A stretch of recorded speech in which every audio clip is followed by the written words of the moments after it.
Boy. What's up, my good people? There we go. We made it. We made it. We made it. Welcome to a short break. I appreciate everybody joining in. It's going to be a part of our show. We have a really dope show going on today, and we had a really dope guest, Carl Seaton. This brother is dear to my heart. Really good brother. He embodies the indie spirit, which is always a plus for us over here on the short break. People that embody the indie spirit, that went through it, know what it takes and got it done, and their mindset is getting it done. So we love that all the way around. So welcome to a short break. We appreciate you 1,000%. We are here. We are about to we are about to have an extra great time. So there we go. Had to set everything up. So what's up? So who's all here for me? So if you're in the spot, check in. Let me know where we at, who we got around the country. North side, south side, east, west, New York, LA. Just let me know who's checking in and who's in the place with me, so we can know what's going on. And how's everybody been doing? We are in week. I think we decided that this week is 5,1100. We're in week 5,1100 of COVID thing, and it's moving. It's moving. It's one of those. It got us all, but I hope everyone is using their time constructively and getting things that they have been thinking about and hoping getting done. I read this. I'm sorry. I listened to this Deepak Chopra with I may be pronouncing it wrong, but forgive me. With Charlemagne, and he had a great statement. Oh, we got Shanae in the house. What's up, Shanae? Shanae, how you doing? We got Mr. Matthew. Thanks for jumping in from Florida, brother. How you doing? Thanks for checking in. I see we got Alan. Alan, what's up, man? Front Seat Chronicles. What's up, my brother? Love that show. Again, that's another brother that embodies spirit, man. That Front Seat Chronicles is so dope. I'm pretty sure that's going to come up throughout this conversation. Again, if you don't know about the Front Seat Chronicles, I think everyone should check it out. If Alan, if you send me a link, I would love just to throw it up while we all here. We got the Emancipation of CC, Miss Crystal Cotton. She played Crystal. How you doing? Crystal, guess what? Our film is coming up soon on a short break. So we're gonna we got some good stuff coming in. So I'm really excited about you. And we got Ange from New York City checking in. What's up, Ange? How you doing? Thank you for checking in. Join our break. We really appreciate you. We really do appreciate you. We got some good stuff coming, and I'm really excited about today's guest, and I'm really excited about our lineup that we have coming up soon. I mean, we are getting to heights that we didn't know that was going to happen. Hey, Crystal.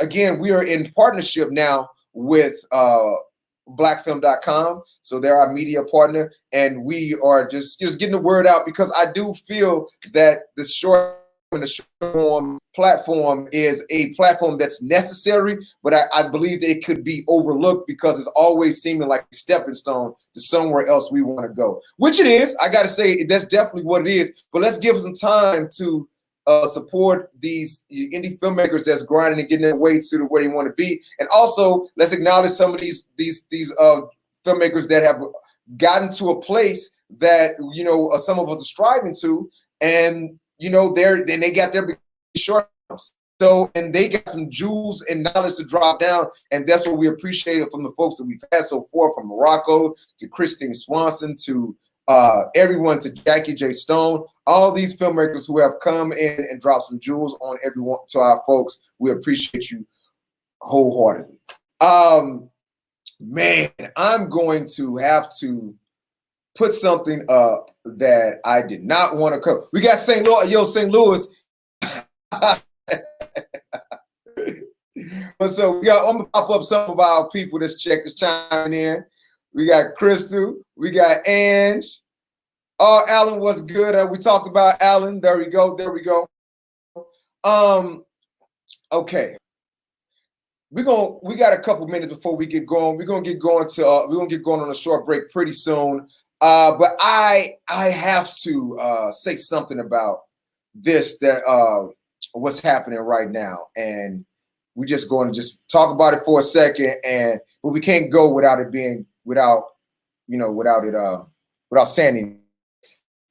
Brother right here, Ahmad Aubrey. I'm hoping I'm pronouncing it correctly, but I don't think I am. But this is sad, man. This is extremely sad. I take this personally on so many different levels. One, because I'm a black man. One, I'm a man. Because I'm a human. And on another level, I'm a jogger as well. I run. I remember jogging through Georgia when I'm working in Atlanta. I jog everywhere I go. I mean, if anyone's following me on social media, I jog everywhere. You know, I'm in Atlanta, New Orleans, anywhere in the country I go, I jog, because that's how I get to know the people, get to know the country, see what's happening, and things like that. So I'm a jogger. And when I heard about this story, it already hurt me. And then when I started to see the beginning of the video, I couldn't get through it, because I've seen too many of these videos, and it's hurting too much. I feel too much about it. And we did a piece, If I Should Die, by the Hands of the Police, which you know what? We might even air before this is over with, but we're going to have to call for some justice about this. And from my understanding, the assailants are still out without any repercussions going on. This is horrible. We just had to discuss this. I had to say something about it. Yeah, I just had to just say something about it. That's horrible. Everyone should write their congressman, their senator, local representative to mention and bring justice for this brother right here as much as possible. We do a lot of hashtags, a lot of things that go viral, that that are fun and lighthearted, which should, but let's use this time to get something like this to go viral. So let's make sure this hashtag, or make sure this brother is represented again. Let's hashtag his name, and let's make sure we keep speaking as much as possible, my good people, as much as possible, because this is absolutely hard. Okay, with that, we back. So yeah, we back. So Kenny, we got Kenny Young in a place to be.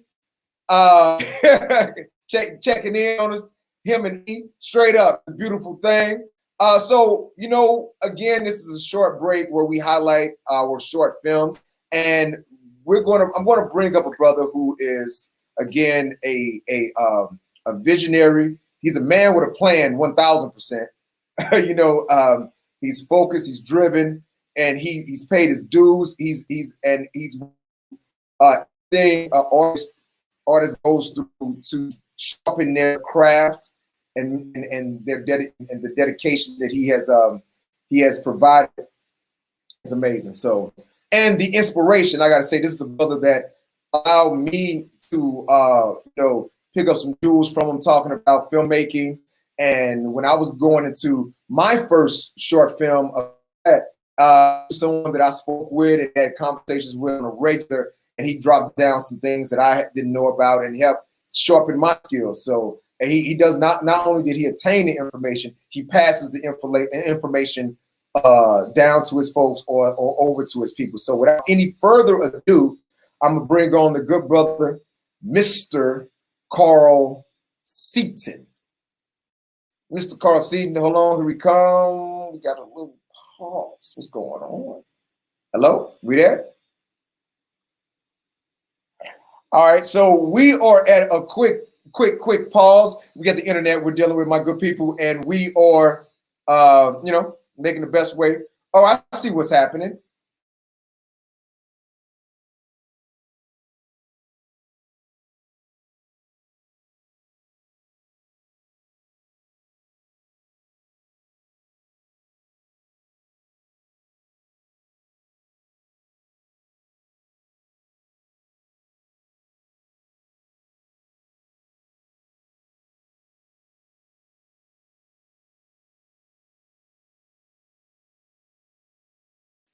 All right, there we go. Like I said, we have our good brother, Mr. Carl Seaton. Carl, how you doing, my brother? I'm good, man. How you doing, D? What's going on with you, bro?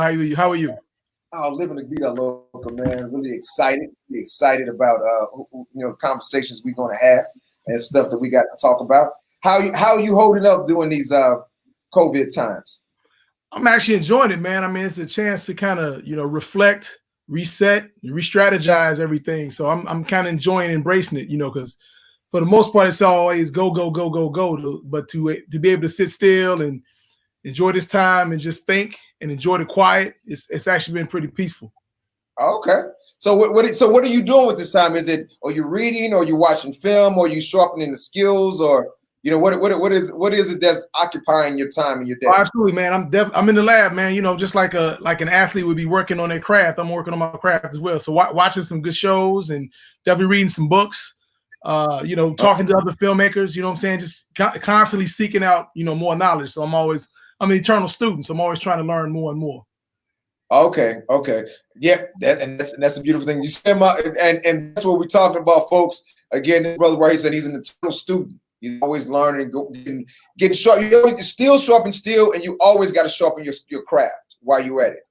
So you to align yourself or surround yourself with people who can motivate you in whatever you're doing. You might not be in the same field, but they're upwardly moving, progressive folks, and that success, or whatever you call success, it's a formula to it, and hard work and dedication is the common denominator.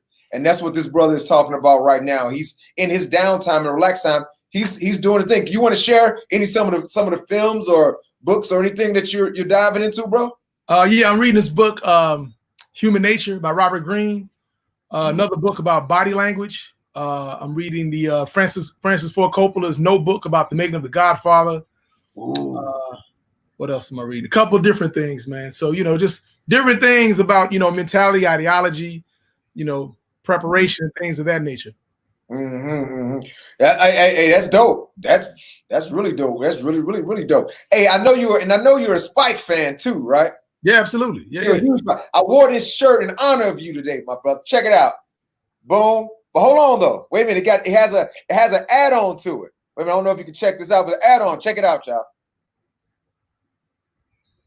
Can y'all see that?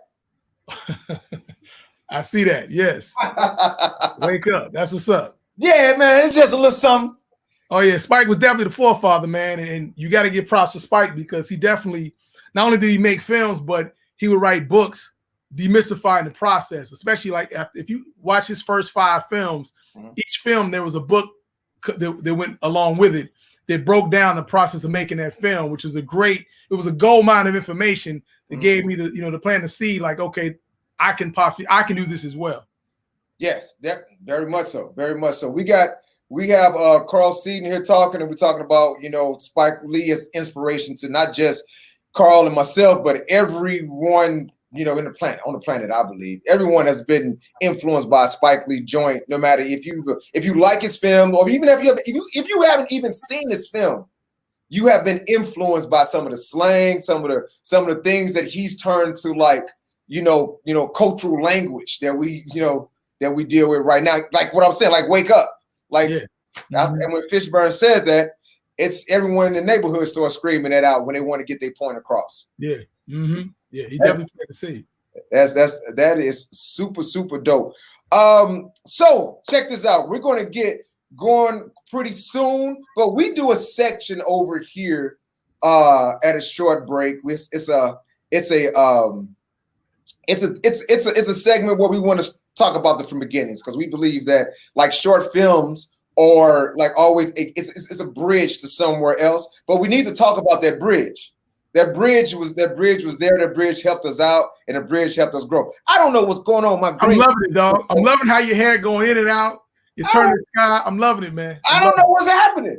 My green screen was set up, but it still had trip. You gotta lean into it, bro. I'm digging it a little bit though. You know what I'm saying? It's adding a little magic to me. But yeah, the short films are the bridge, y'all. And they help us walk across. But without them, some of us wouldn't be here. I gotta say, because when my short film helped usher me into the directorial world.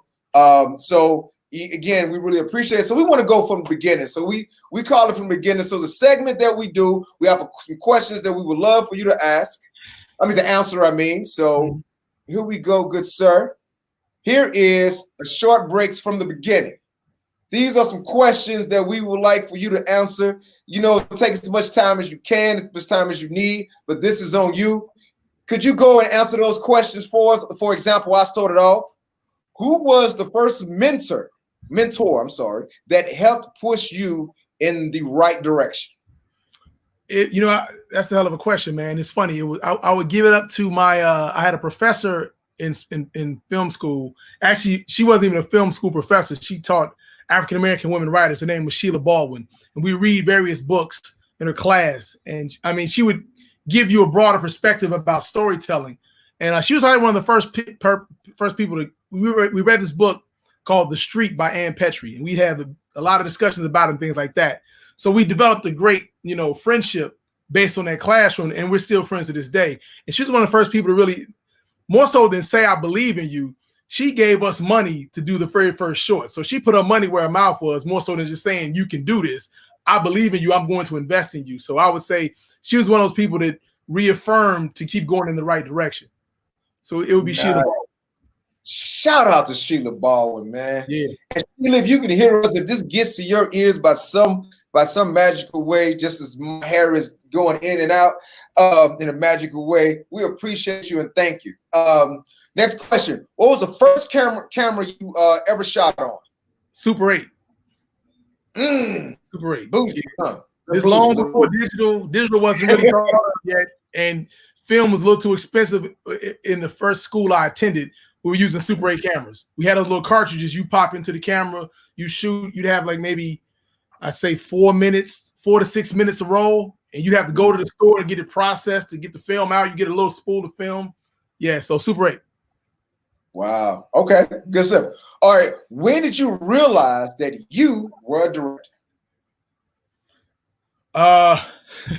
After I completed my first short outside of film school.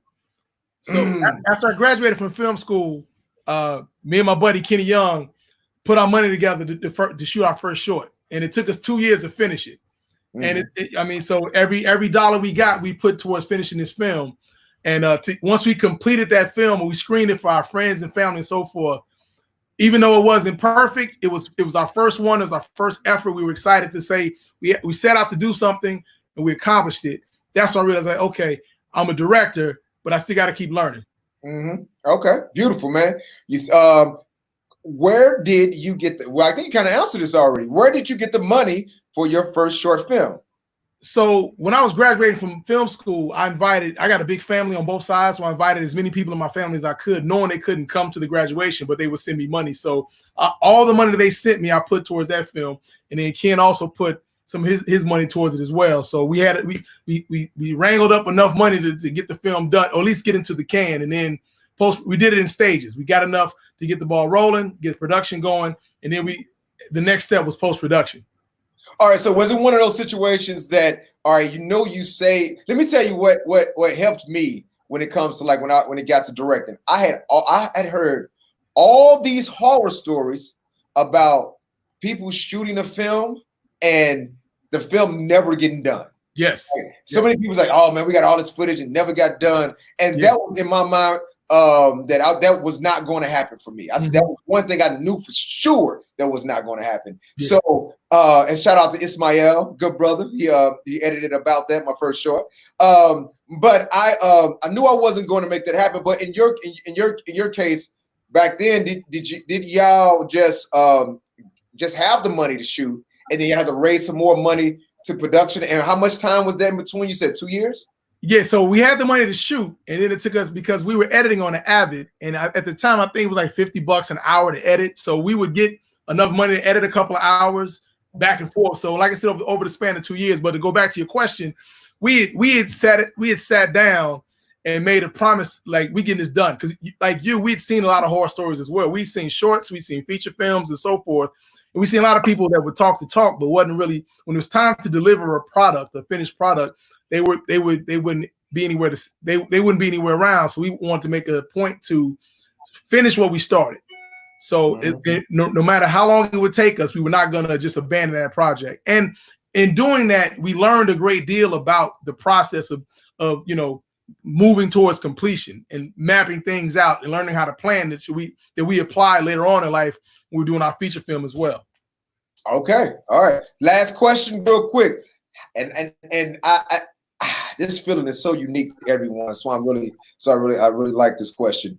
How did you feel wrapping the first project you ever directed? Man, it was a profound feeling of elation, because you talk about things, you envision things, you fantasize about things, and that to actually see it coming together, especially when you've written something, to see something that you've written come to life is a great experience, man. I mean, knowing you got a long road to go after that in post-production, but in that moment, it's that passion that's ignited that reminds you, that takes you back to the joy that got you into it in the first place. So it's awesome feeling, man, and it is a true testament to accomplishment, and it fuels you to keep going. Wow. All right, man. So hey, look, check this out. Wasn't that painless? You got through from the beginning with style and grace. Yes, it was painless, bro. Hey, I got something. Hey, let me tell you something. Tupac would be proud of you, man. Why can't Biggie be proud of me though? Listen, that was a Biggie verse with style and grace. I was gonna ride with it, but I said, nah. I knew what you wanted. It's difficult to be difficult. It's all good. It's all good. All right. So I mean, just a little bit on the backstory of this.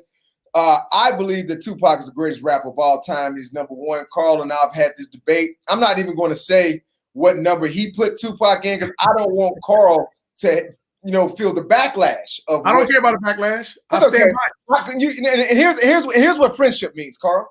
I care about your well-being. I know that you have no real idea what you're gonna receive when you say anything negative about the God MC. So I'm just the God MC is Nas or Rakim. Say it again. The God MC is Nas or Rakim. I say the GOAT. How about GOAT? The GOAT is Biggie or Jay-Z. Yeah. See, and that's 4 I'm named already. That's 4 I'm named. So this is how I backhandedly get your list out of you. You can look behind me, dog. Just look behind me. You behind me? I mean, take your pick. You know what I'm saying? We're gonna get to this film because I'm not gonna forget about Joe Budden being in your top 5. That never leave. So whenever you got an issue, that pops out right there. That's what we could talk about.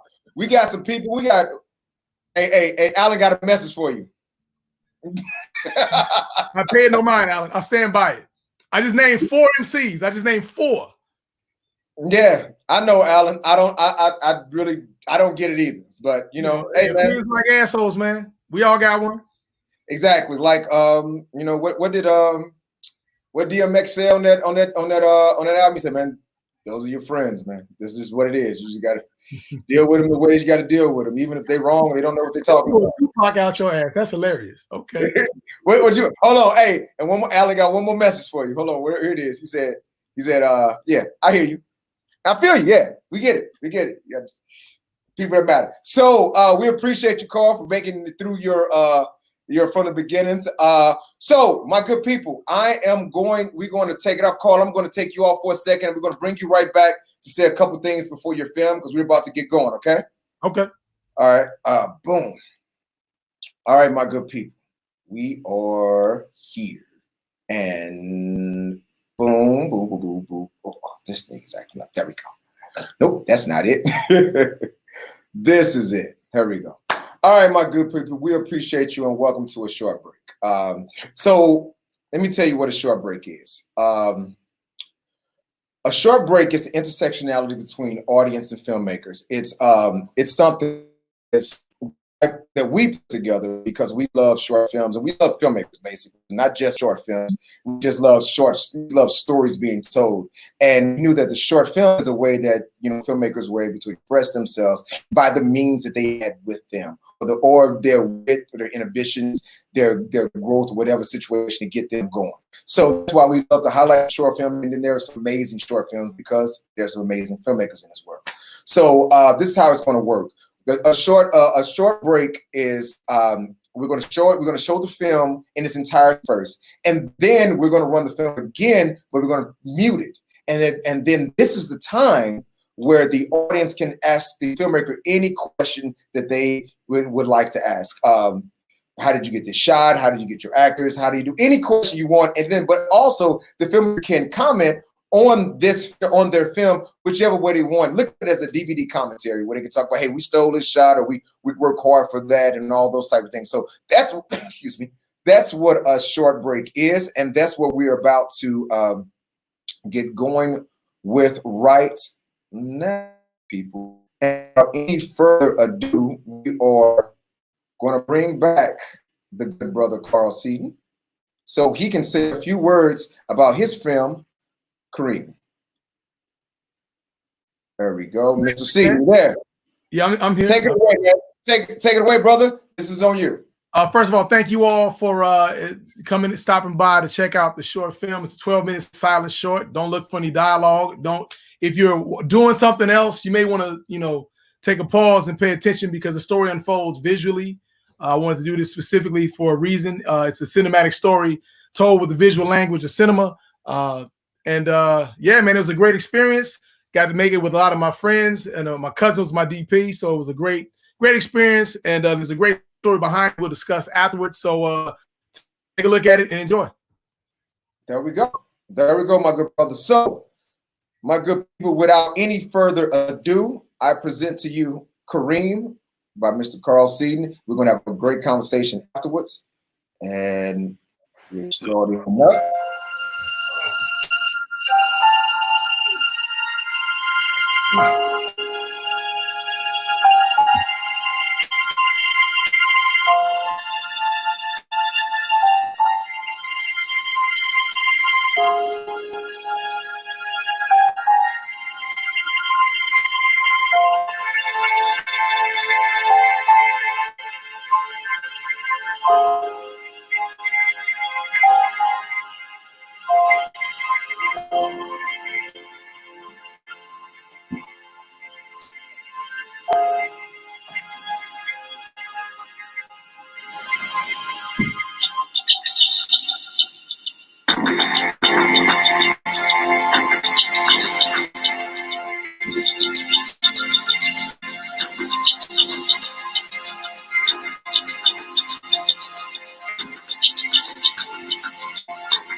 Wow.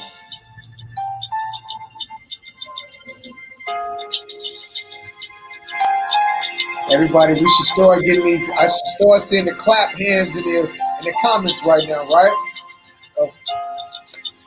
Clap hands in the comments. Can we get some hand claps in the comments, my good people? Applause, man. Applause, applause, applause.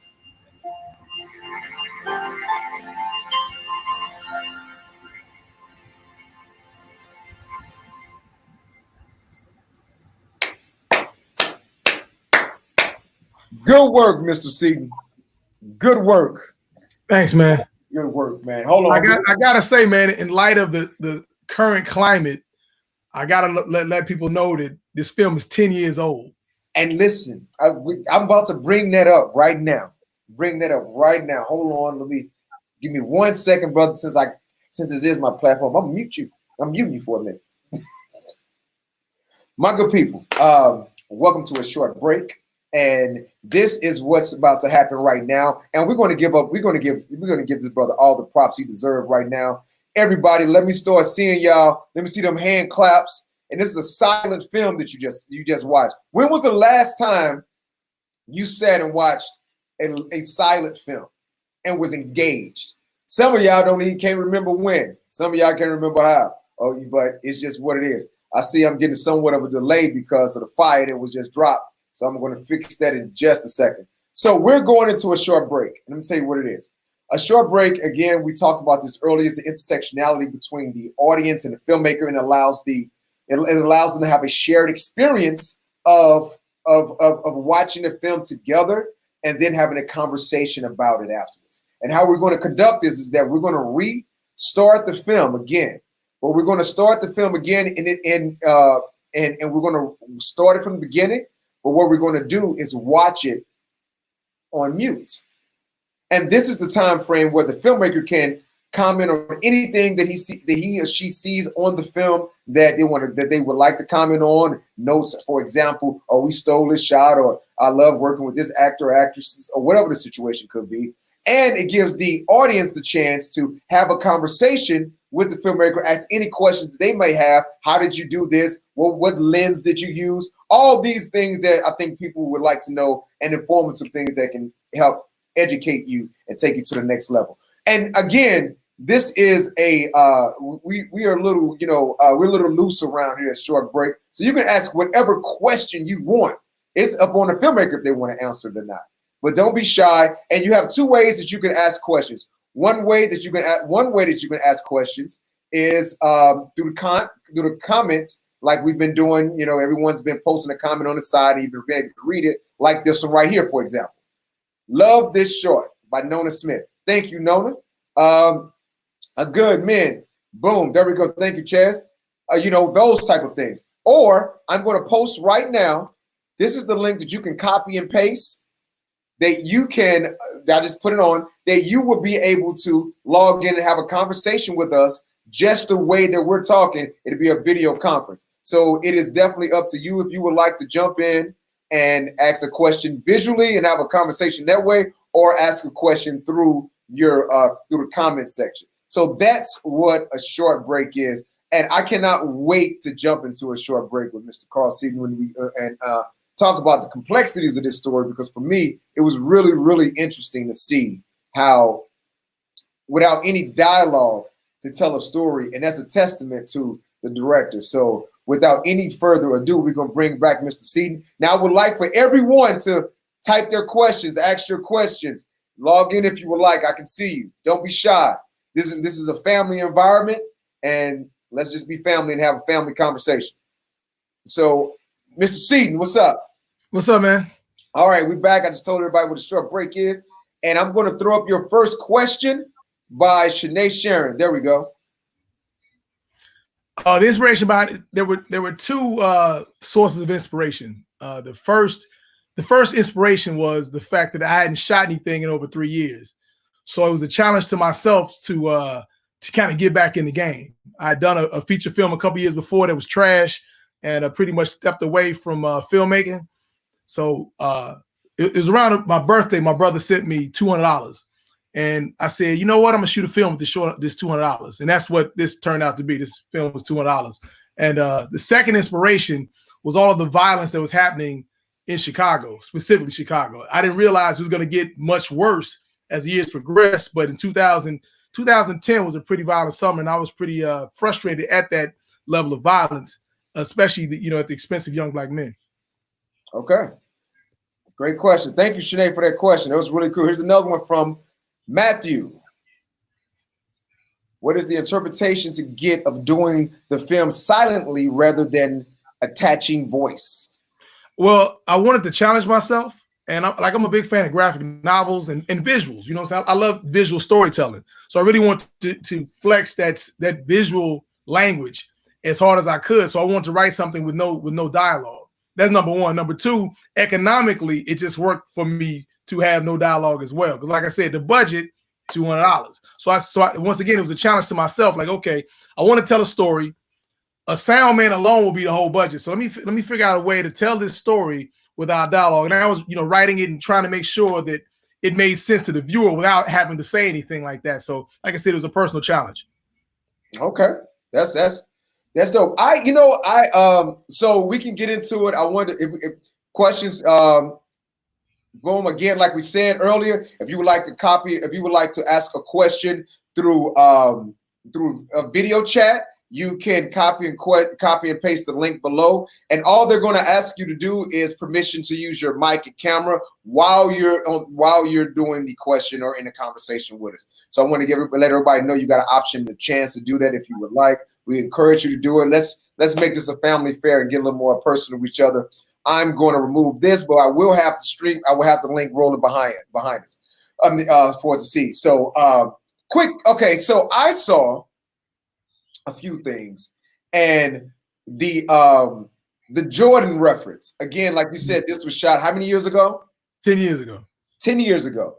And it's so interesting. This happened 10 years ago, and I see that you were highlighting certain themes and things that were happening in society surrounding like cultural and pop culture, things. And Jordan was one of the hottest pop culture things that hit the streets. Actually, that reference goes back to the mid 80s.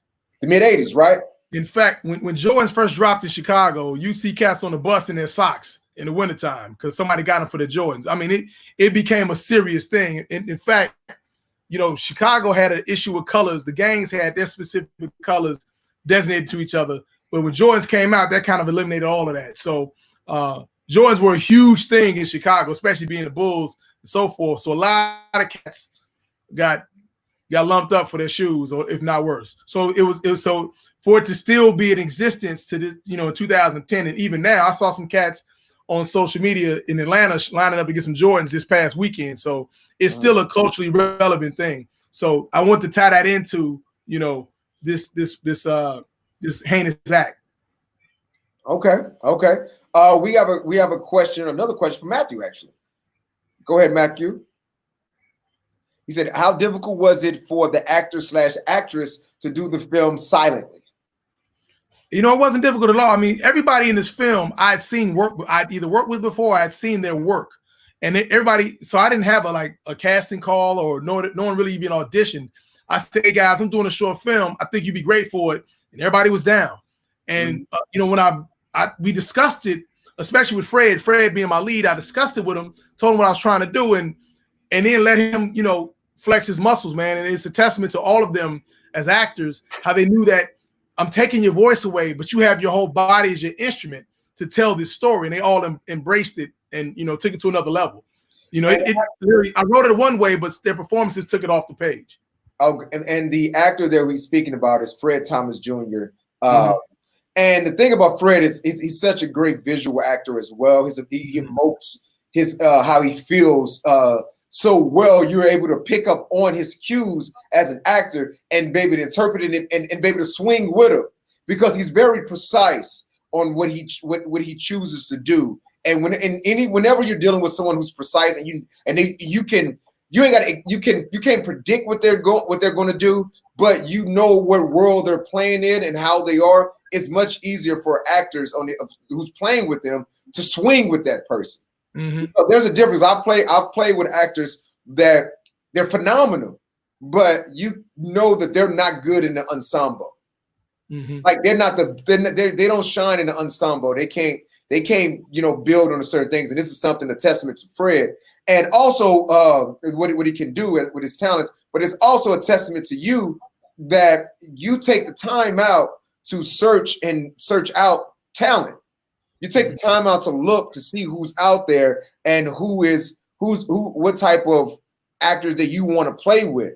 And that's a throwback to back in the day when, you know, when filmmakers and actors and people who were making these decisions, they used to be in the streets to check out plays, check out theater and things like that. Is that where you kind of like to get your casting? And whenever you do a casting situation for one of your projects, especially your indie projects, when you were coming up and making things happen, how would you go about seeing you know, getting your, you know, man, I would look at everything, man. I look at short films, I look at features, I look at plays, TV shows, and to this day, you know, I try to look at everything, and you're always looking for diamonds in the rough. That's why I tell actors, take every job you get seriously, because you never know who's watching.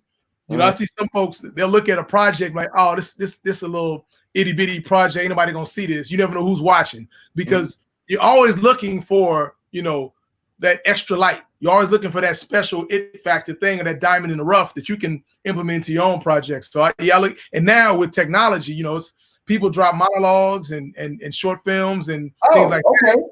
So I mean, like I said, you're always looking for that. You're always looking for somebody that says, oh, okay, they took a unique choice here. They took a risk here. You know what I'm saying? So, and because of social media and technology, there are ways you can get folks' attention and say, you know what, you don't have to reach out to me. Just take a look at my work. Just take a look at my work.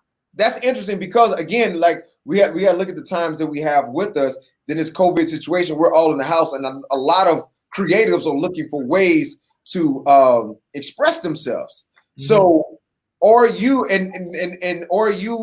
and people like yourself from your circle and the people that you run with, or is that a theme that you're picking up from a conversation that you're having, that that decision makers or people or directors and writers are sitting back watching so many you know, projects? They're looking at actors and is giving people an option. Like say for example, these things that's going on, like these monologue challenges. Are you watching some of these? I am watching.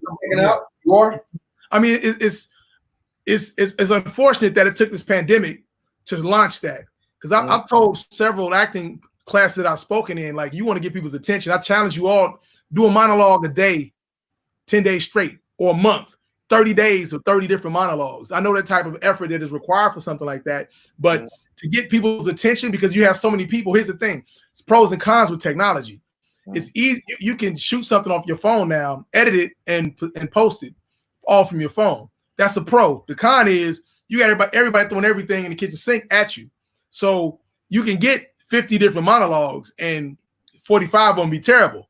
So it gets a little difficult. And like I said, now in this pandemic, you got a lot of folks doing these monologue challenges. Had they been doing that a year ago, they'd have been light years ahead of the game. Just say, let me challenge myself and get your attention now. But now everybody's in the house. But to answer your question, everybody's at home looking for content in different ways. You have YouTube. YouTube wasn't really popular. YouTube existed. It wasn't what it is today in 2010. You know what I'm saying? So, you know, it's people are always looking for different, you know, content, different talent, fresh faces. You know what I'm saying? Fresh perspectives. So, and I can't speak for all filmmakers, but I myself, when I work now, if you can bring somebody in and fix something perfect, and you can remember something they've done, it's a great opportunity. It can create opportunities for them. Okay. Kind of like, for example, like the guy Ozark, the guy who's doing an Ozark he's killing it right now. The brother that came in. I don't know if you watched it, but now everyone's at home. What is that? You talking about her brother? Her brother, yeah. Well, I don't want to ruin it, but everyone's home, everyone's watching what's going on. It's like he's killing it. That's a beautiful thing. I got a quick question. We're gonna take one from the audience, then we got another one. Here we go. Boom. From Shanae Sharon. I had a young filmmaker friend murdered over a cell phone in 2015. So the phone, Jordans, and watch, whew, so real. Oh, this wasn't a question. This was a statement to you, brother. Yeah. Well, that's what I wanted to take relevant elements for that. These are the things that young black men deal with every day amongst each other. You know what I'm saying? I totally understand the minimalization of black men as they're murdered by cops and white men and such, but that black on black crime is just as prevalent as well, and it's for trinkets and material things. And I wanted to reflect that in this story because, like I said, it was based on some of the violence happening in Chicago, and it's usually based on somebody having something and somebody wanting what they got. This rack focus shot was so dope. I really enjoyed how that happened. Like that sit and then you cut right to the train. What was the thought process behind that? Well, we wanted to connect. We wanted to connect him, and we wanted to establish he was there and it was prey and predator. The whole theme was prey and predator. Who's prey? Who's predator? That's why it was a flip on it. So right now at this point in the story, you think he's a predator, and you realize, oh no, he's a predator. He's preying on the predators basically. And it's funny, man, because shoot on the train. We had no permits, we had no insurance. It was all guerrilla. This is all indie style. Oh, this is my fault. So what I did was, man, I would hop on the train and kind of study how busy the train was and which night was the lightest. And I found out Sunday night around 12:15, because the train started running around 12:30, 12:45. So like right around midnight, train is like wide open, which would allow us to go in there and do our thing. So, and that's what we did, because it also wasn't as secured as it is today either back in 2010. So I definitely use that to my advantage, man, because I knew I said it's gonna be a great location. You know what I'm saying? I shot in Hollywood, Echo Park, Los Feliz, and like I said, Hollywood train in the Hollywood, the Red Line on the train. And like I said, we didn't have any money, and if somebody ran up on us, we all knew, like, yo, if somebody run up on us, we out. You know what I'm saying? Because there's no permits or anything like that. So we all went in knowing that this is guerrilla style. We got no permits, no insurance. We just gonna do it. And if they say we gotta leave, we gonna leave, and that's gonna be that. So when you leave, then you come back. Again, another beautiful shot. Again, let me tell you, my filmmakers, use what you have at your disposal.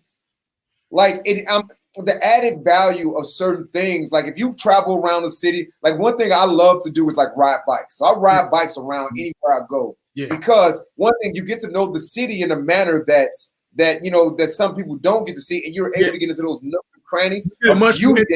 Yeah.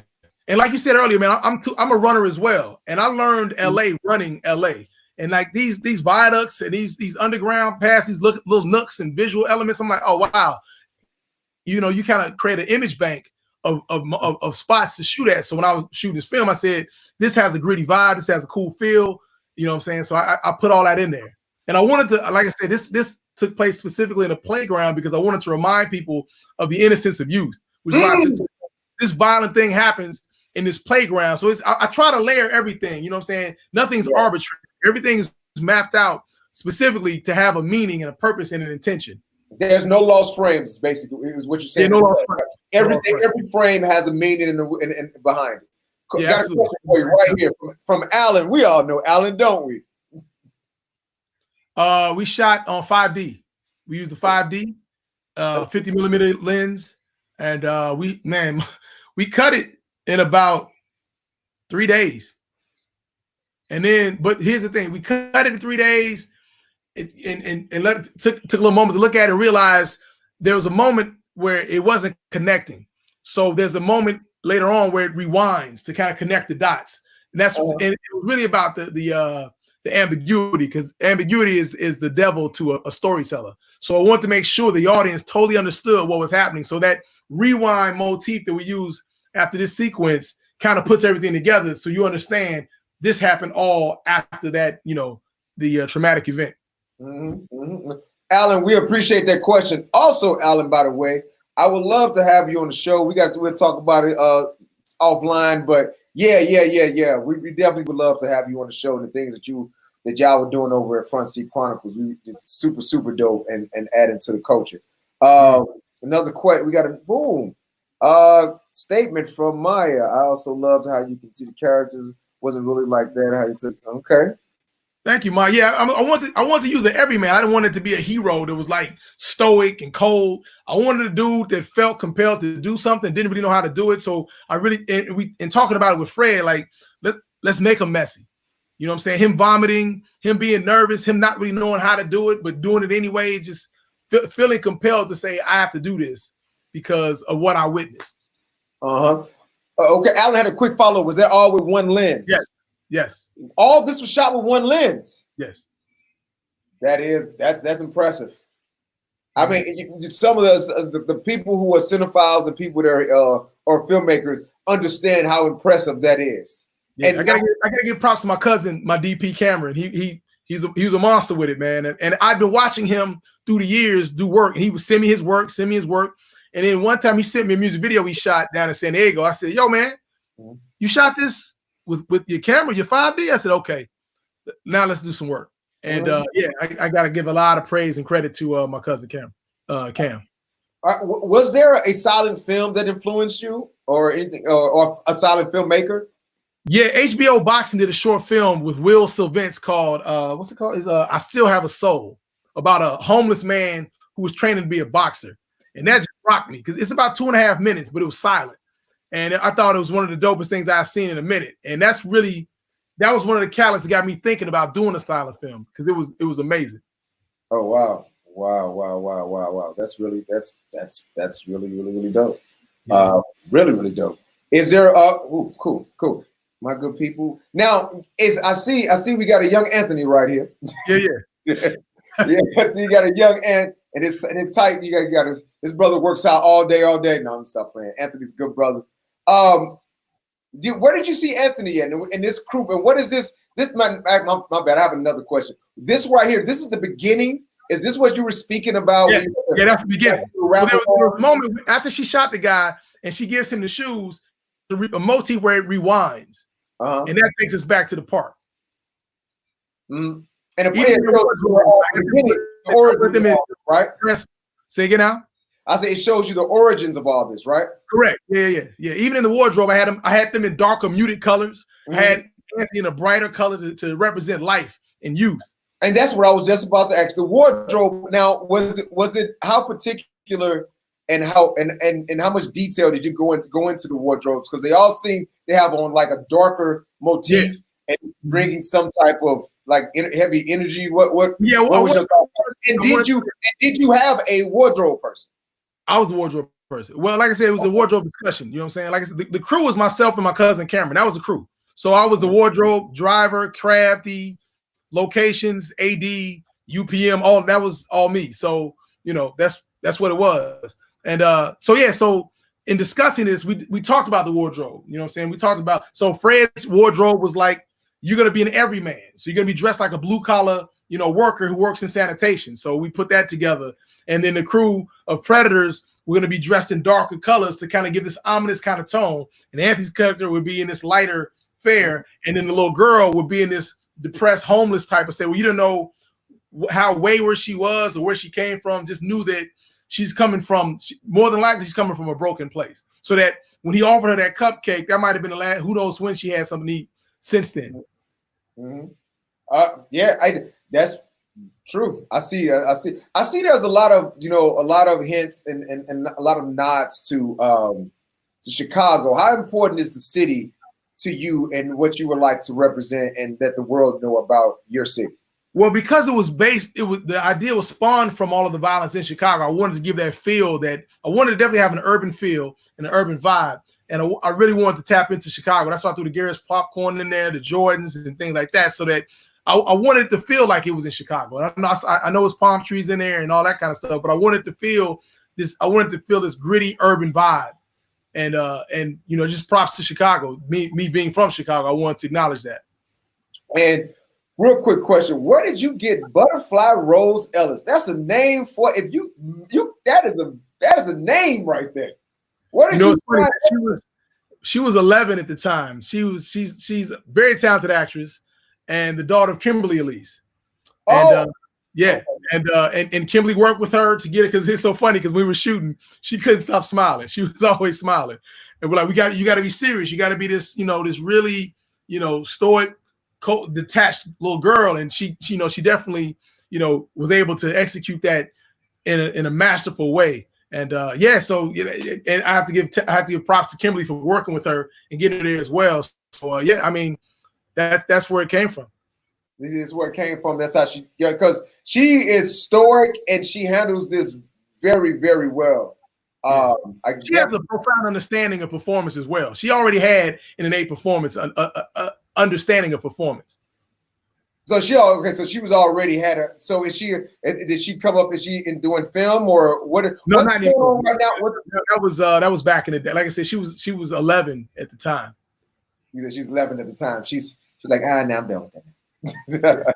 We're talking to Carl Seaton right here, director, writer Carl Seaton. We just screened his film KARIM. And by the way, Carl, this marks the end of your short break, man. The film has ran a second time in silent. We talked it through. And this is the option for you to get off whenever you would like, because officially your short break is done and you'll fulfill your contractual duties to the organization.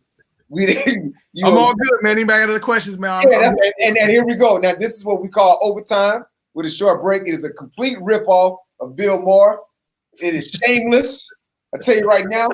But it is because I am a fan of Bill Maher and I've been watching him since Politically Incorrect, and I was a kid watching that. But that's how much of a fan I am of him. So we're just gonna jack one of his segments because I like it. But it's more of a homage than, you know, a jack. Homage, yeah, it's a homage. It's homage. Influenced by. Thank you. Inspired by. Yeah, that's what it is. Yeah. What do you say? Inspired by. Inspired by. You get inspiration from everywhere, man. You know what I'm saying? Again, we're talking to Carl Seaton. This brother is doing his things, really making it happen. And also, I want you to notice that I'm going to get through all the visuals that I have prepared. I put all this together. I'm going. I know where you right now. Were you in Maui right now? Was that Maui? No, listen. So this is where we are. I went on a. This is Hawaii. This is Maui. I knew it was Hawaii. I said this looked like Hawai. Okay. It was a beautiful time. I caught a double rainbow. I definitely got to say. Work the backdrops, man. You better work. We got a question from Adrian. Awesome job, Carl. What's next for Carl? There we go. That's a great question. You know, in light of this pandemic, I was scheduled. I was supposed to be shooting another episode of Snowfall right now, but all that got put on pause. So, I mean, there's some shows I was scheduled to do, but it's tough to say right now. Nobody really knows when production will resume, and no one really wants to be the first to put out there and make sure that everybody wants to make sure that it's safe, it's healthy. Everybody's not going to be, you know, in any form of harm. So it's really hard to predict when things will resume. You know, people are speculating and throwing out dates and throwing out procedures that will allow us to be safe. But right now, we're still kind of figuring things out. So that's a great question. So I really can't say what's next now because everything's been kind of thrown up in the air. We got another one from a guy you might know, Eddie Goins, who was just featured in KARIM. So before you answer that question, Carl, I would like to do something that we like to do because we try to give love, respect, and props to everyone involved in these short films. So we're going to give a shout out to Kenny Young, Fred Thomas Jr., Anthony B. Phillips, Hadrian Hooks, Eddie Goins, Butterfly Rose Ellis, and Kevin. Elise. You said what? Elise. Butterfly Rose Elise. Butterfly Rose Elise. I'm sorry. And is it Kevin Beard? Kevin Beard, yeah. Okay. Just wanted to make sure that we wanted to touch base with everybody that was a part of the project and give them the shine and the respect. So go right ahead, my brother, answer the question. Yeah, so I definitely have thoughts of venturing back into the film world, and it's awesome because some of my episodic work is leading me to potential projects that are in the film world. So yeah, to answer your question, definitely want to get back in the film world. Just want to make sure it's the right project with the right that fits, that is suitable to my voice and my vision, that I can bring something to it. I'm not just trying to take a job to take the job. I want to make sure it's going to be something that I can pour myself into, that I can enhance and elevate and tell a great story. Okay. Do you see yourself as would it be something that's more enticing if you were able to write it as a director, or something a project you would like to get on? What is your preferred method? I don't necessarily have to write it. I could be involved in the revision so that my input can be incorporated and everything like that. But I don't have to sit back and write it out myself. No. Okay. Good stuff, man. Good stuff. And you know what? Picking up while watching KARIM again for the third time, I think for me, it was really impressed on how visually told that story. Mm-hmm. It was really laid out. So how much time did you take in putting in setting up your shot selection? Well, when you're doing these low budget guerrilla style filmmaking, you got way more time than money. So I maximize my time. So weeks before I was shooting, I'm at these locations figuring out the best place to visually put cameras and how to unfold this story. And I'm a big fan of graphic novels as well, man. So graphic novels and comic books are a great way to help strengthen your visual palette as well. So I wanted to play like a graphic novel, and utilizing the darkness of the night, the cloak of night, as a visual element, and just kind of keep layering visual elements on it, as well as storytelling points as well. So yeah, like I said, to answer your question, man, I was mapping this out, weeks in advance. So that when we shot it, I didn't ever answer this question. We shot it over the course of 2 days. We had 2 8-hour shifts, two 8-hour days, and that was it. Wow, 2 8-hour days, and that was sitting. Y'all shot on you said a Canon 5D. 5D, yeah. Wow. So this is something that I love to talk about, and it's the indie spirit. I mean, we all hope and wish that we have more money and more, not even just more money. So because that's a misnomer, more resources. Mm-hmm. That's what we need and we all wish we had more resources, because money is not the biggest resource most of the time. Sometimes you need more time. Sometimes you need a day, extra days, and you just can't get certain things back. So you got to make certain levels of accommodations to get the vision across. Mm-hmm. How much of this indie spirit and indie hustle has helped you in the genre of working in film and TV and on a studio level? Well, here's the thing, man. It's so funny because I used to kind of be embarrassed by some of the budgets I would work with, because I'd be around some of my peers work with multi-million-dollar budgets, and that's all they knew. And I'm sitting there like, yeah, I did a feature for $50,000. I've done $200 shorts and $700,000, things of that nature. But what I've learned is it's more of a badge of honor because it's giving me a unique skill set. It's a unique skill set that I can apply in my storytelling that allows me to maximize time, money, and effort. And in television, everybody loves that. Everybody loves that. So it's become a benefit to me that I can apply, as often as I can. Mm-hmm. Beautiful. See, that's what and that's what I wanted you to speak up on, because I want our audience and people who are able to watch this down the road to see that these are some gems that's being dropped right now. Because that indie hustle is there's a hustle. I know we say indie and people can throw it away as like grinding or something, but it's also a device that's allowing you to be self-efficient. Absolutely. You don't need, especially in light of the pandemic, that skill set will be even more useful to me. Yeah, very much so. Very much so. So in times like this, when you don't have everything, you can draw on what you can create, what you can do, and the tools that you have in front of you. We got another question for you from EG, from Eddie Goins. That's 1917. 1970. I came out of that theater like, wow. In fact, I was so blown away by 1917. I walked out of the theater glad I was a filmmaker now, because had I not been a filmmaker, I would have become one after watching 1917. Blew me away, because when you know the filmmaking process, it was basically 8 long takes, all strung together. And you see all that is required to get everything right to nail that take, and then string them along, and the transitions and all that preparation. And that's another thing that being a guerrilla filmmaker taught me, was the ability to prepare, and how important preparation is, so that when you do prepare, by the time you get on set and you're shooting, there still may be things that have to be figured out, and things you got to, you know, fine tune. But your preparation gives you strengthens your arsenal and allows you to tell the best story possible. But I would definitely say 1917 is probably the most recent thing I saw. I was just like, wow. So now I'll take that back. 1917, Ozark season 3, Narcos Mexico. These shows constantly remind me and inspire me to say, okay, let me get back in the lab. Let me go back to work. And even most recently, this the last dance, the Jordan documentary, is inspiring as well, because there are moments that are happening in this documentary that I can apply to me as an artist. I think anybody that's watching that documentary can, especially as an artist and someone that is pursuing their craft, dealing with obstacles, trying to figure out a way to get over, you know, over, around, and under. It's inspirational and can feed you in terms of taking yourself seriously, putting your best effort forth, and you know, having the right attitude. Hey, beautiful, beautiful, man. That's and you know what? How important the right attitude is. It's because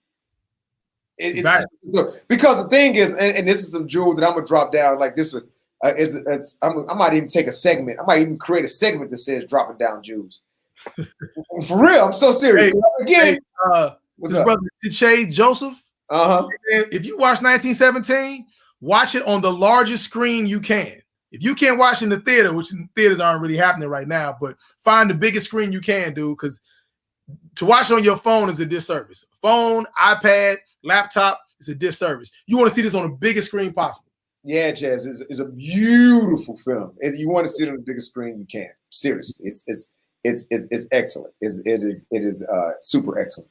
And the thing is, and again, that indie spirit, that indie hustle, self-sufficient, don't have to worry about, you're not concerned about anything else. You have all the tools you need to get what you need to get done. And artists, I think that we really need to know that. And look what's happening right now. I mean, seriously, what's happening right now? It's the government and artists that people are depending on at this present second. Yeah. And then also the artists, man, I tell them, man, don't beat yourself up if you don't have what you think you're supposed to have, and look at what you do have. You know what I'm saying? Like this, going back to Kareem, we shot it in my apartment basement, my bathroom, the parks. You know, everything was accessible, or everything I had access to legally or illegally. You know what I'm saying? And we're like, okay, so and everybody knew up here, like, okay, guys, we going into the train. Here's what we walking into. You know what I'm saying? So everything was kind of laid out in that regard, but also with props. I mean, if you go down to if you're in LA, you go down to the Santee Alley, or if you're in New York, you go down to Canal Street. Or if you're in Chicago, you go to a swap meet. You can get your props, you can get your wardrobe for a fraction of the cost. Quick question. I'm happy. Thank you for bringing that back. I saw that they was giving socks to a homeless guy. How did you? What made you do that in the script? Well, with living in LA and interacting with homeless folks, you realize they need, you know, essentials, toothpaste, toothbrush, but the one thing they all need are socks. And a homeless person actually told me this. He said, "Man, dude, getting a fresh pair of socks is like damn near getting a whole new wardrobe, because it's refreshing to your feet. It's a comfort, because they're on their feet all day because for various reasons, and socks give them a level of comfort." Beautiful. And so my good people, just so you know, in times like this, I know that we are all conserving.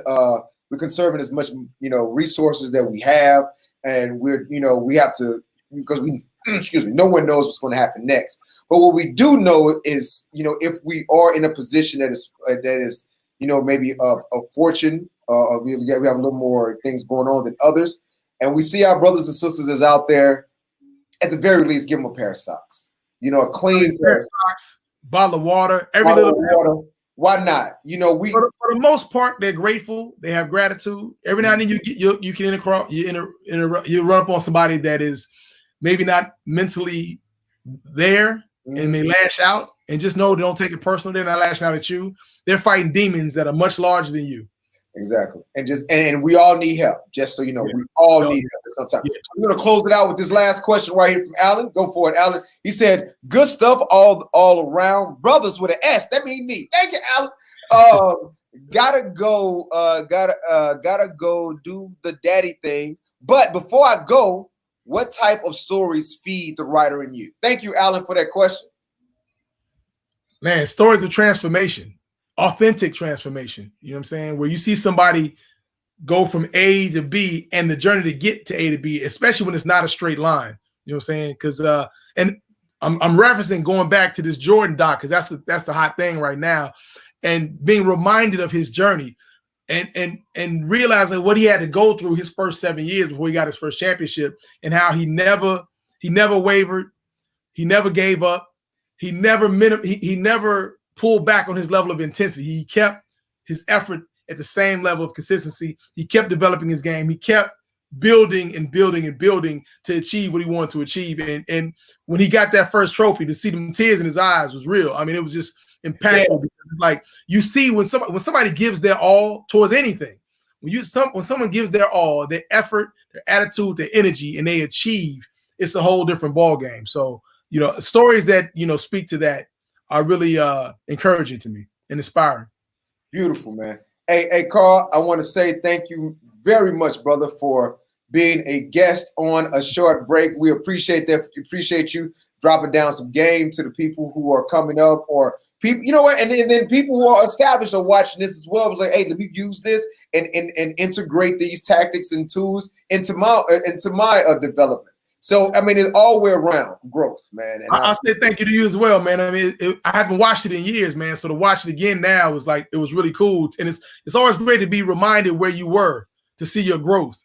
You know what I'm saying? And it's inspiring as well, because it was, let me say this. This short film was birthed out of a dark, deep depression. You know what I'm saying? So, and so when the question was asked earlier, what inspired this film, it was the violence in Chicago and it was the depression that I was in. So when I made the choice to make this film, it was a test to myself. Like, do I still have ability? Do I still have a degree of talent? Do I still have what it takes to endure this grind? And that's what that's what birthed this film. A question: do you have just a couple minutes? Because we all. Hey, let's go, bro. I'm here, bro. Let's go. Let's go. You hit me with the pot bullshit. Let's keep going. Come on, let's go. I'm gonna let that go. I'm deciding right now how I'm gonna do out of this situation. But I'm gonna let it go. You speak about the depression, right? And as an artist, we go through things. Yeah. We have, because first off, let me just say this, and I'm gonna make this just my screen, so it ain't a message just gonna even spill over to you, just directly me. 1 second. All right, look, y'all. We deal with some shit as artists. I know it's something that's easy, you know, it's a joke off and it's like a little antidote, and we crack jokes and tell stories about this weird guy. But the problem is that, this real person, not guy, so this real person. But the problem is that a lot of us or we just have a sensibility about it ourselves that affect us so much that make us want to create something to speak up on this story. So they're affected a lot by things that's going on around. Like, for example, this COVID situation. I'm pretty sure there's going to be some stories being come out of this, of pain, stroke, there's a lot of stuff from artists, because this is what motivates artists. So it's a lot of things going on, and I want good people to understand. If you're dealing with an independent artist, if you know someone who's on a grind that has a story that they want to tell, you know, support them as much as possible. The ones that you see is actually doing what they say they're going to do, because they need the support as much as possible. Because Carl just talked about shooting a whole film on $200. Just think about that. I don't know if y'all really understand the level of, because what he hasn't talked about is being a producer. Yeah. Like, he hasn't said anything about him being a producer, because that's not his goal. But in actuality, he is one of the most effective producers you can find. If you're able to do something like that, and those type of, and all that shit wear on you. Could you talk a little bit about like some of the emotional roller coasters that you had to go through being an artist in Chicago and wanting to say, hey, I'm going to take this jump and come to Los Angeles and take my shot? You know, could you put us in that headspace of Carl 15 years ago saying, F it, and I'm doing this? What was that? I'll say this, man. Chicago is a blue-collar town rooted in the reality of the world. Mm-hmm. So it's really easy to get your dream crushed in an environment like that. So you really have to make sure that you're surrounded by like-minded individuals. And I was blessed to be surrounded by some like-minded individuals that they dreamed and believed. They taught me how to dream, taught me how to believe, because I was kind of the pessimist of the group. I was always paralyzed by fear based on the environment I came from. You know what I'm saying? Because it's dangerous because you're in an environment that is rooted in reality, and reality is get a job, make some money, take care of yourself, take care of your family, whoever, but provide. Ain't no time for dreams. Dreams aren't in the budget. You know what I'm saying? So, hey, that's the name. You know that thing where people say that's the name of a book? Dreams ain't in the budget. Dreams ain't in the budget. You know what I'm saying? And I get it, man. It's cold in Chicago, and it's all about finding a job, being prosperous in that regard. So usually, you know, you're surrounded by people like, when you gonna let this dream thing go and go get a real job? Yeah. Or they hit you with they'll be like, you're so smart. Why are you working this regular job? And why are you doing this BS? Why are you doing this BS? Why don't you go do this? Or they come at you like, yo, I can get you on with me making X, Y, and Z. Come on. You know what I'm saying? So you really have to fortify yourself, surround yourself with like-minded individuals.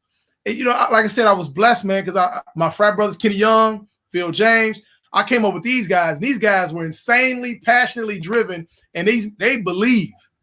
And they believed, and they would, especially Kenny would be like this Captain America dude, would be like, yo, we can do this. Everybody's telling us no. Like, we did 1 week back in '99 for $50,000 on 35mm film. Everybody was like telling us unanimously, don't do that. Y'all should just use that money and shoot a trailer. Don't shoot a feature. Don't do that. And we were like, man, you know what? Fuck this. We're gonna do it.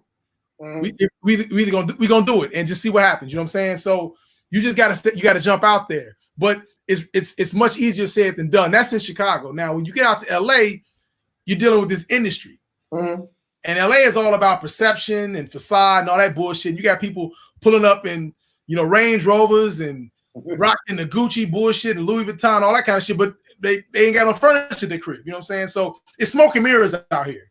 And a lot of people get caught up in the smoke and mirrors and fuel the smoke and mirrors. Like I said, I'm sure there's a bunch of people that are posting all the time that have been struggling during this pandemic because the wool has been pulled. You know what I'm saying? So dealing with in this environment, you know, you have to, once again, you got to fortify yourself because this is the game. This is the industry.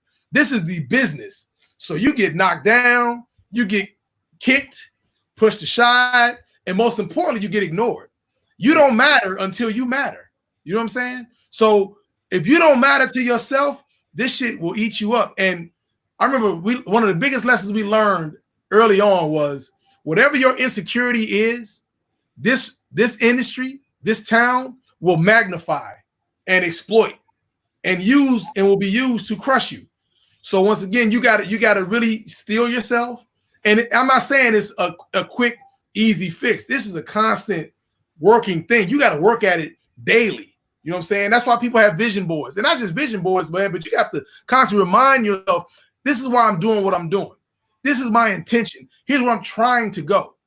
Here's my strategy to get from A to B, knowing that B is around the corner, up the block, 10 flights up and so forth. So, you know, because people think about LA, they think it's palm trees, it's sunshine all year round. They think everybody's rich out here. It's fun. Man, it's a high cost of living.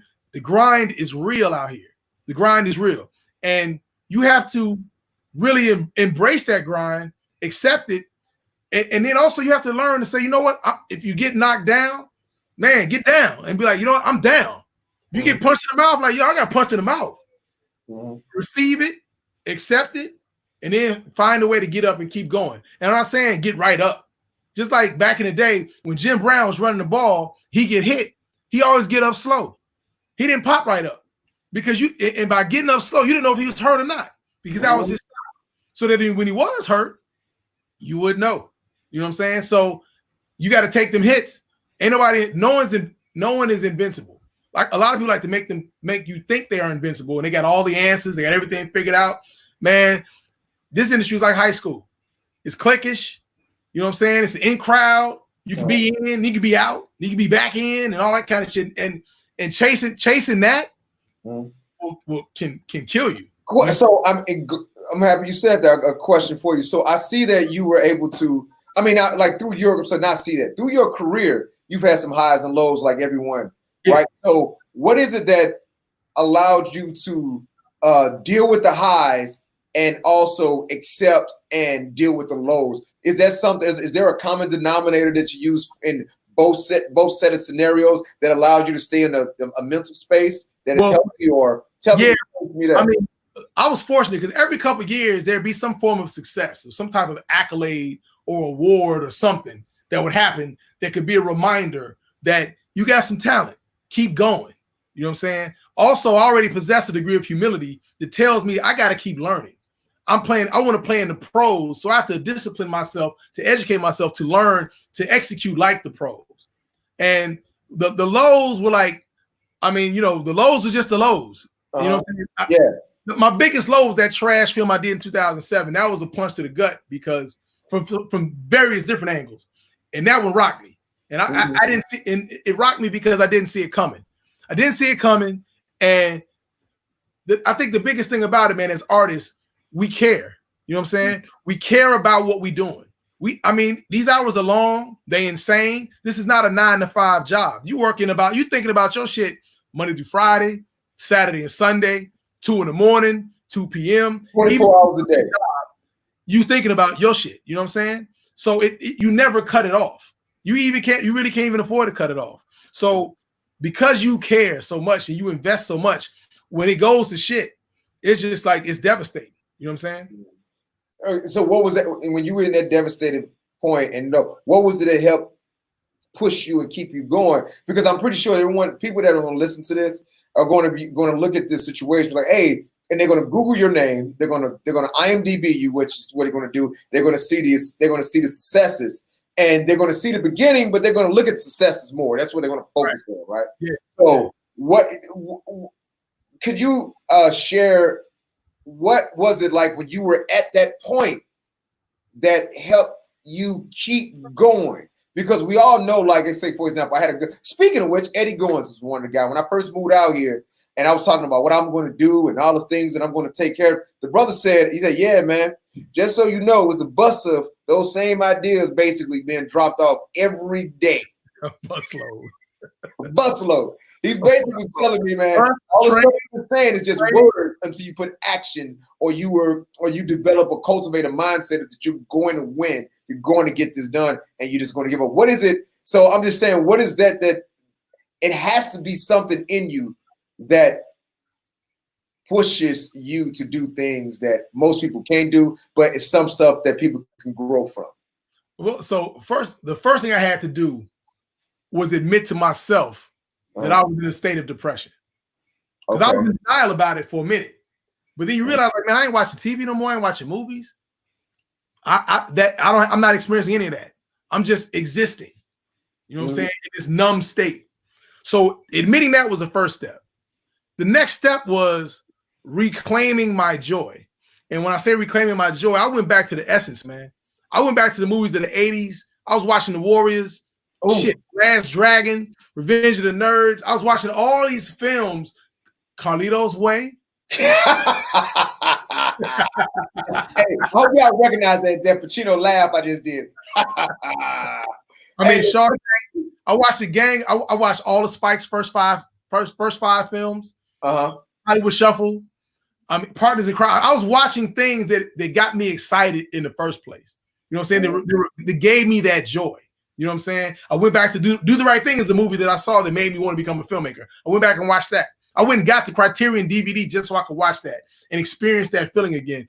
Breaking, Beat Street. I was watching movies that had nothing to do with where I am as a filmmaker, but just the things I watched that I could watch over and over, like movies I've seen so many times that if you put it in, I can start reciting it. Yeah. You know?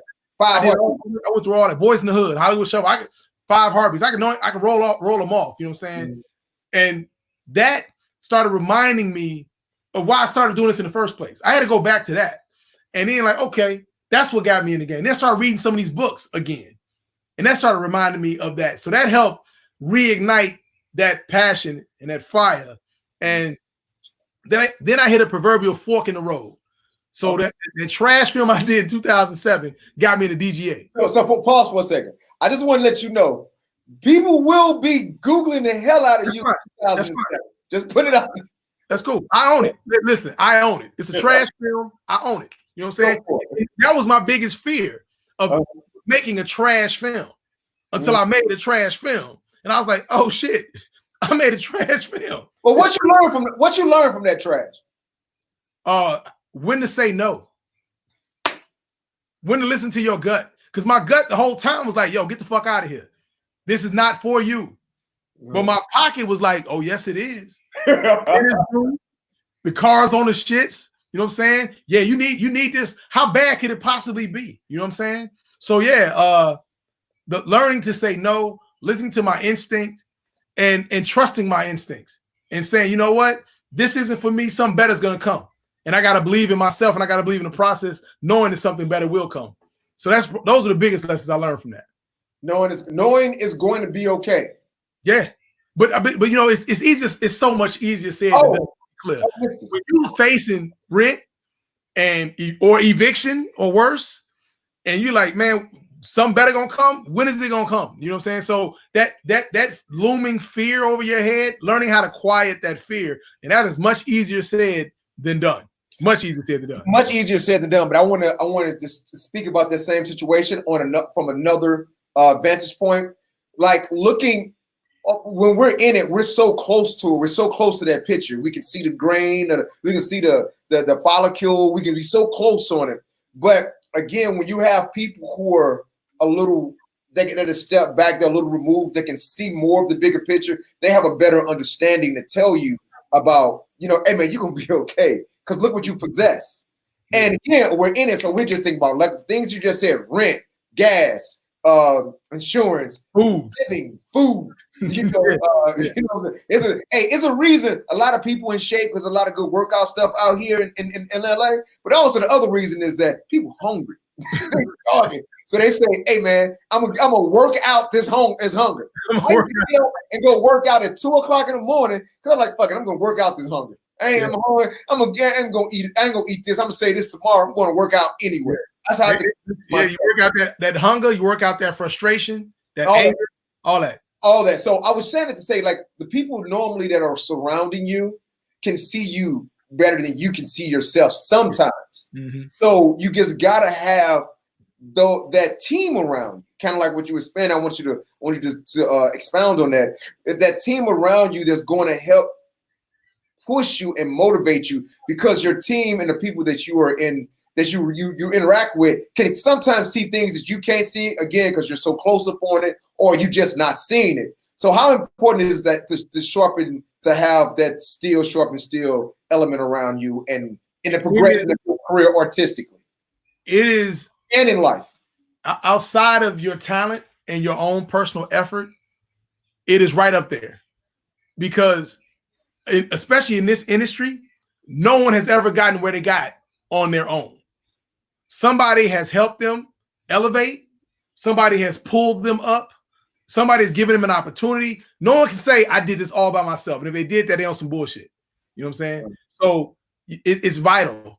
It's imperative to have that. You know what I'm saying? To surround yourself with like-minded individuals that can uplift you and not just necessarily push you, just check on you. You know what I'm saying?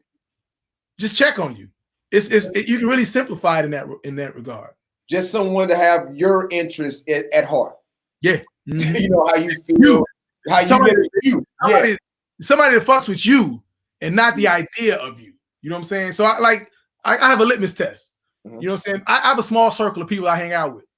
My circle asks how I'm doing. my industry people ask what I'm working on. You know what I'm saying? And it's it's easy to differentiate, like, okay, this is some career shit, this is some friend shit. You know what I'm saying? So it's especially out here, because the lines can get blurred. Where you be thinking you're friends and y'all hanging out, but it's really on some strategic alliance type shit. You know what I'm saying? Yeah. Some folks, they don't give a fuck what you do. They just want to hang out with you and talk shit. And you know what? And that's a great transition to final segment, because we've been speaking about the struggle, the grind, the indie hustle, and everything, which is very important for people to know about and to grow and learn from. And so the last question: how are you dealing with the success of things that you put? Like, how are you dealing with, like, okay, I've hit any person that plans have benchmarks and goals for themselves, no matter what the situation is. I don't care who you are. That's an attribute that you can attribute to people that are successful, like who plans, have goals, benchmarks, and times. So you have clearly hit some of your benchmarks and times. How do you feel, and what is it that you kind of, when you by yourself and on that couch, you can sit back and reflect on the journey that went through? Because the journey is a lot of times the most important thing. I mean, it's funny, especially during this pandemic, I've had time to sit back and reflect and really think about, what I've accomplished and things of that nature. And that's awesome. That's great. And I'm grateful for that. I embrace it. But it's also two different things. Because what I'm learning in this game, man, as you elevate, it's like you say you go into a building that has 8 floors, and you get up to the 2nd floor, you get to the 4th floor, 5th floor, then you get to the 8th floor. Then you get to the 8th floor, you find out, like, oh shit, there are 5 more floors. And you said, oh, I got to keep going. But see, you didn't know those 5 floors existed unless you got to the 8th floor. You understand what I'm saying? So with each elevation, you're exposed to different levels of the game, and you're surrounded by people that are on those levels that are like, yo, here's how you do this. Here's how you get this. Here's where I am. And not even saying here's where I am, but you're just watching them. You just have a bird's eye view. You know what I'm saying? So on one regard, so I'm like, it never stops. You never stop. There's no mountaintop. You know what I'm saying? Spielberg will tell you that. He's still climbing. And if Spielberg is still climbing, who is the Mount Rushmore of this game? So that's number one. Number two, I can't sit back and just kick my feet up and say I did that, because there's so much more I need to accomplish in terms of uplifting others.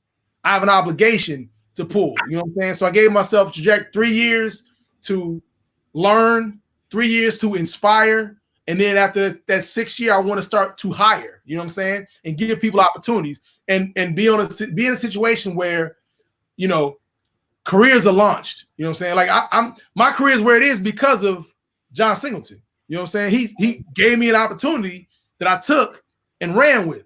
But had he not given me that opportunity, the grind would still be the grind for me. You know what I'm saying? So I'm mindful of that and realize I have an obligation to put myself in a position where I can give people opportunities to do their thing, whether it works for them or it doesn't. My job is to create opportunities. Oh, that's beautiful, brother. That's definitely beautiful. So, all right, we're gonna let you go. Last question, real quick, just for you. Since we've done this whole thing and it's about to be over, quick question. I've done my best Combat Jack impression I can do with these. Tell me how I did. Let me know your thought. You said my best. Let's see. I've done my best Combat Jack I can with these interview questions and been engaging. You give me your Combat Jack meter rating about this interview, sir. Oh, how you say? Man up, woman up, live those dreams, dream those dreams. Because life is not in black and white; it's in Technicolor and surround sound. Beautiful. Best way to end it. We don't need to talk about nothing else. Hey, good people, we've had Carl Seaton. We got Carl Seaton. We appreciate you. Thank you, brother. If you would like to, Carl, you want to tell the folks how to stay in contact with you? If they want to tweet or Instagram you the information up there. Yeah, Twitter, Instagram, and Facebook is all Mr. Carl Seaton, all one word. We got Mr. Carl Seaton, all one word. Thank you, Carl, for being a guest on the short break. We really appreciate you and your inspiring story and hustle. Thank you very much, my brother. Peace, man. Peace to you, man. For sure. Hi. My good people, we just wrapped with Carl Seaton, and I mean, if you didn't catch any of the jewels or the stuff that he was laying down, guess what? You're lucky enough to be in a position to be able to watch this again. So check it out. Check out this short, Kareem. Keep up with Carl with all the things that he's on, and let's continue to inspire each other and grow in these tough times. And I appreciate you. Creativity, love, and art. Peace from 4910 Rosalie Productions. And we'll talk to you again. Check this out. Our next short break, I promise you, we going somewhere. We making it move. We making it move. You just watch out. Follow us. Follow me at Damien D. Smith. Follow 4910 Rosalie Productions across all platforms. And talk to you soon, my good people. Peace.